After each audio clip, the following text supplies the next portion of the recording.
Hello, my name is Jasmine Wright, and I'm going to be speaking to you guys about the bullet theory.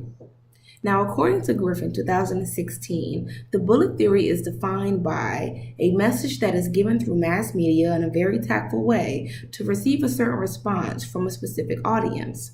The founder of this theory is Paul Lazarsfeld. The origination of this theory comes from the hypodermic needle model.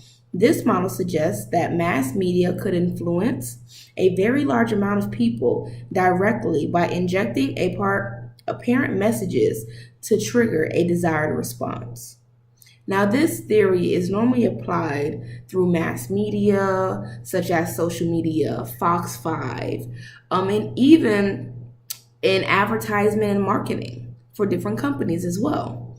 For example, when I was a little girl, I would literally sit in front of the TV, and every commercial that came on that caught my attention and caught my interest, I would yell out, "I want that toy," in hopes that my mother would hear me and then influence her to buy the toy indirectly. When a commercial wasn't really that exciting, although the toy might have been really fun, it didn't catch my attention enough directly to make me want to yell out, "I want that toy." Therefore, my mother didn't pay the ad anymore.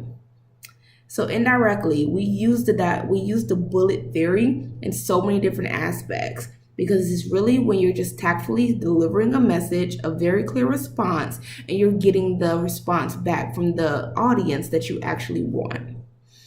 Now, pros to this theory is that, once again, it's very tactful because it's using psychology within human nature.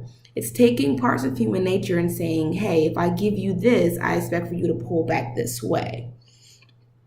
With that being said, this theory is very powerful. That's another pro.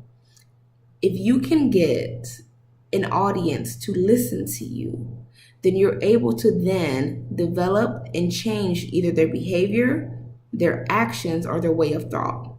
If you think about that, that is very, very powerful.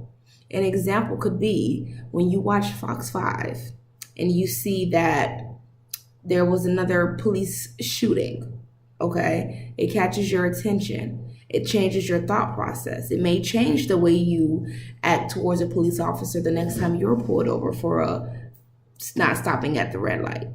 So it's society. It affects society because it's through mass media, which can be very, very powerful, depending on the message that is given.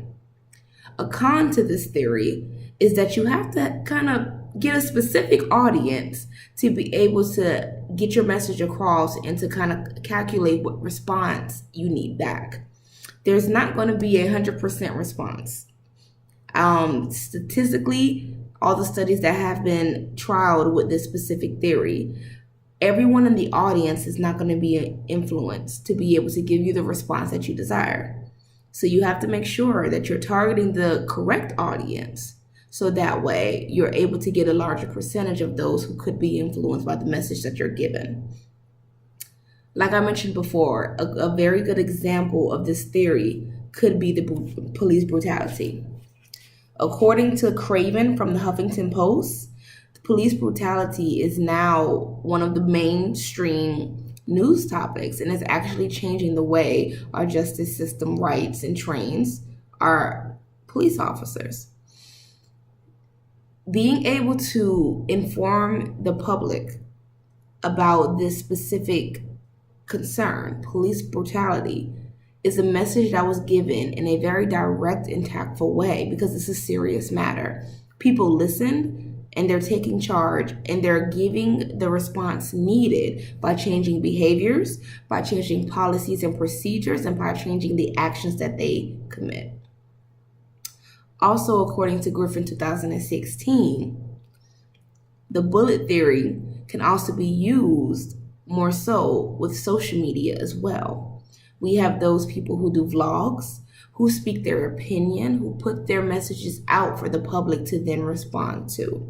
Sometimes in those situations, there's not a specific response needed, but just the attention and the acknowledgement of the message can be considered a bullet effect as well. Well, I hope you guys enjoyed my quick summary about the bullet theory, and I really appreciate your interest. Thank you.